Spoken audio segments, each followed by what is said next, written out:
Welcome to Start to Finish Motherhood, a podcast for those thinking or already single mothers by choice, just looking for practical advice for navigating life's relationships.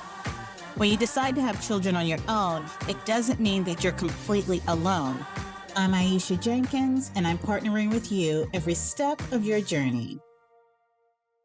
So this episode was recorded back in 2020, and this was also during the pandemic.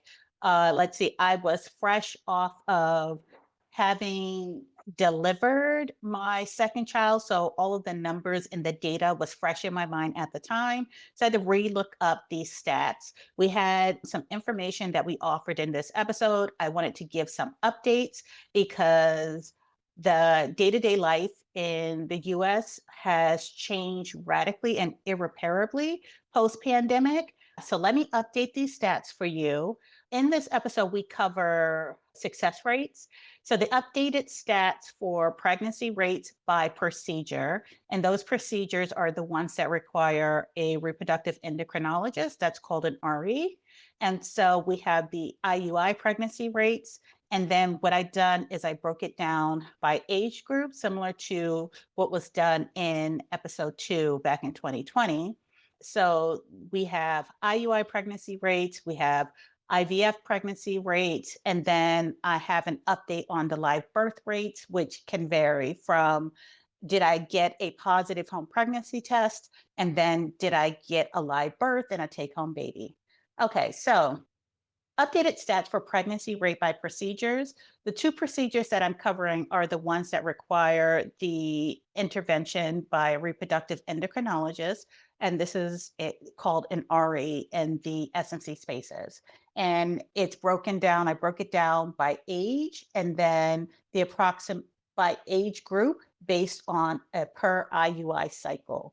And this is to match the original episode. So folks who are 35 and under have between a 15 and 20% pregnancy rate per IUI cycle. If you're between 35 and 37, that is about 10 to 15% per IUI cycle. If you're 38 to 40, that's about 7 to 10% success rate per IUI cycle. And then if you're over 40, it's about 5% or lower pregnancy rate per IUI cycle. And then IVF pregnancy rates, if you are 35 and under, positive pregnancy test rate, 55%.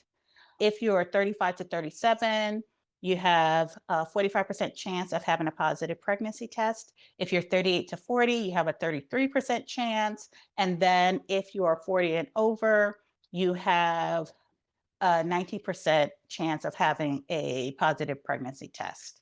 Okay, and that is slightly different than the live birth rates. So for IUI, if you are 35 and under, you have a 61% chance of having a live birth. And if you're 35 to 37, it's about 48, 49%. If you are 38 to 39, it's about a 24%. And then if you're 40 or over, it's about 11 or 12% live birth rate. And these are all coming from the Journal of Public Med. Okay, and so let's see. Live birth rates for IVF. If you are 35 and under, you have a 56% live birth rate. If you're 35 to 37, you have a 32% chance of a live birth. If you're 38 to 40, you have a 23% chance of a live birth. And if you are 40 and over, you have a 12% chance of a live birth. Okay, and then stats by race. From what I've been able to glean from peer-reviewed papers, so far up to this point, there's still no publicly available success stats that have been disaggregated by race. I have been able to pull information or numbers from peer-reviewed research papers here and there, but nothing really consistent. So I would love to see the industry do better by disaggregating the reproductive stats by race. Let's see, cost of sperm. So back in 2013, when I first began my journey, I paid $795 for open ID sperm. And so I wanted to do an apples to apples comparison. So I looked at the same sperm bank that I used for my first pregnancy.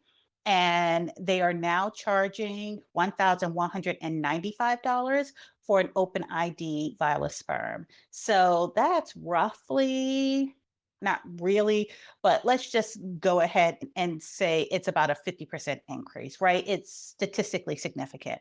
The cost of IVF when I was trying was about 11 to 18,000. Now it's increased to about 15 to 25,000.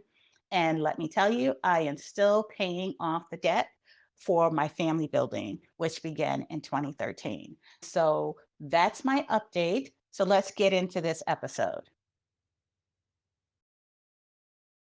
Hi, everybody. So, for this episode, I'm going to discuss two common ways that SMCs conceive. One is through IUI, and the other way is through IVF. But before we get into defining those two terms, I do want to have an upfront disclaimer that the information and the opinions I'm going to share are opinions unless otherwise specified. I just want to state that upfront. All right. So, I will tell you when I started this process, I was a novice. I knew nothing. And so I showed up at a fertility clinic and I really did everything that they told me to do. When I showed up, I was like, I want to conceive on my own. I want IVF. And then they explained to me, like, yeah, we've seen your type before. So they go through the whole explanation of the process. And so it was in that chair that I realized that there was another cheaper option, which is IUI. So let's start with the definition of IUI versus IVF. Okay, so the definition of IUI, which stands for intrauterine insemination, is a fertility treatment that involves placing sperm inside the woman's uterus to facilitate fertilization. It is part art, part science, right? And so they really don't know how your body is going to respond. We don't know how our body is going to respond until we are actually actively trying.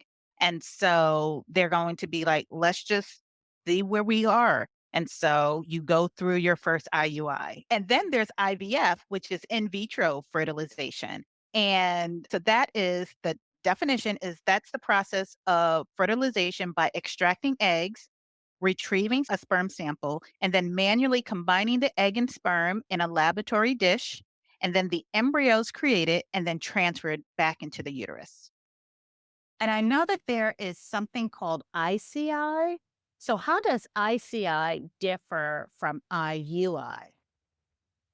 ICI stands for intracervical insemination, and it's essentially where you go through the vagina and you place sperm so close to the cervix as possible. And ideally, the idea is that the sperm will swim into the uterus and fertilize the egg. With IUI, the sperm is placed directly into the uterus. What are the costs associated with a typical IVF cycle? A typical IVF cycle will cost anywhere between 11 and 15,000 per cycle. What are the chances of a live birth by age group? So the chances of a live birth if you are under 35 is 52%. If you're between 35 and 37, it's a 38% chance of a live birth. If you're between 38 and 40, it's a 23% chance of a live birth. And if you're over 40, it's a 7.6 percent chance of a live birth. How old were you when you had your first child? Very good question. Age wise, I was 38 when I had my first. I was 39 when I started trying. I was 39 and a half when I started trying for my second. And we didn't anticipate there was going to be a problem. Did you encounter any difficulties when switching to IVF? The number of eggs I had was great for my age. I think it was like 2.01. So anytime a fertility doctor saw that, they were like, oh, that's great. This will be easy. I had 2 vials of my daughter's donor pre-purchased in storage. I did 2 IUI before I switched to IVF, because I didn't get pregnant at all. And so my doctor and I were certain that it was just a matter of time trying to find the right egg. All right. What are the success rates between IUI and IVF based on age? So if you're under 35, you have a 15% chance of getting pregnant per IUI cycle, which is a 54% chance per IVF cycle. For the age group 35 to 37, IUI, you have a 10% chance per cycle. For IVF, you have a 40% chance of success, which equals a live birth. For 38 to 40, for IUI, you have an 8% chance versus a 28% chance with IVF. And then if you're over 40, you have a 9% chance with IVF using own eggs. Did you discover anything surprising in your research? Here are two things that I found out about the data. One, it's hard to find data just on IUI. And so I had to go to a specific fertility clinic. When I talked about the resources that I used, I had to use a particular clinic to capture IUI stats. And then the race component. So it was really hard to find stats broken down by race. Now, I will say what I started to find in more recent articles and more recent research is that is starting to change. There are sites out there, there are organizations out there who are specifically trying to capture this data. So interesting stuff to come. What I found interesting also was so you can get an anonymous donor or open ID donor. And from what I saw, open ID was more expensive. And then education background became more expensive the further you went up in education. So bachelor's, master's, PhD, it got more expensive the more educated the donor was. To what extent did cost factor into your decision of conception path, of sperm, or any of this? So sperm is expensive and IUI procedures are expensive. Finances did play into it for me. So I paid out of pocket for maybe 80% because my insurance did cover anything that fell under diagnostics and then any medications where fertility meds was its alternative use and not its primary use. So some of the meds are used for other things. So I will say my first time I conceived using IUI on my second try. So it was not the financial hit that it could have been. I purchased one vial of sperm, and so we were good, easy peasy. Second time around, I had exhausted everything. Now, I had always been fairly frugal and always saved for a rainy day. And I worked a second part-time job and saved up that money. So I had money reserves to pull from, but I had no idea the extent of the reserves. And I remember crying to myself when the first IUI didn't work, like, what if the second one doesn't work? I can't afford IVF when apparently I could afford IVF 3 times. Did fertility costs impact your other financial plans? So, like I said, my daughter was 1 when I started trying for the second, and so I didn't have my insurance didn't cover anything, so I had to be real creative about how I went about finding funds to finance my second try, and so I used a combination of savings, 401k loan, low interest credit cards, and so I just did the best that I could.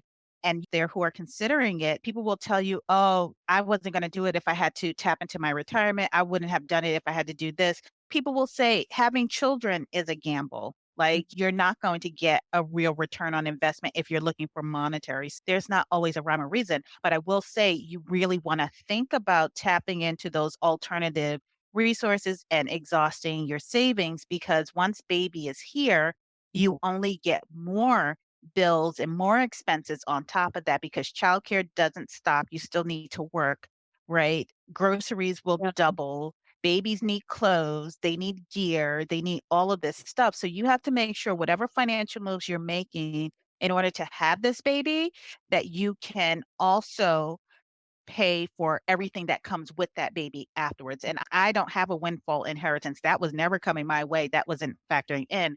And so when I looked at 401k loans and additional consumer credit card debt, I had to be able to be sure that I could pay childcare those other debts, albeit those debts were short term. I would have probably gotten merit increases in between, but I needed to make sure that I was able to sustain the finances of my household while pursuing S&C-hood. So for me, as I got further into the 3 years, I really had to have heart-to-heart conversations with myself. What improvements do you hope to see for Black women in fertility treatments, being a Black S&C? Hopefully, we start to make this proactive investment in improving IVF success rates for Black women. Hopefully, we start to see trends where we can work with doctors who look like us. There's a change in how we're treated in our success rates in traditional other types fields of medicine. Hoping that we see similar success rates if we start working with doctors in fertility specialties that look like us. So they tend to hear our concerns differently. Well, hopefully you found this to be another informative episode. Thank you for tuning in.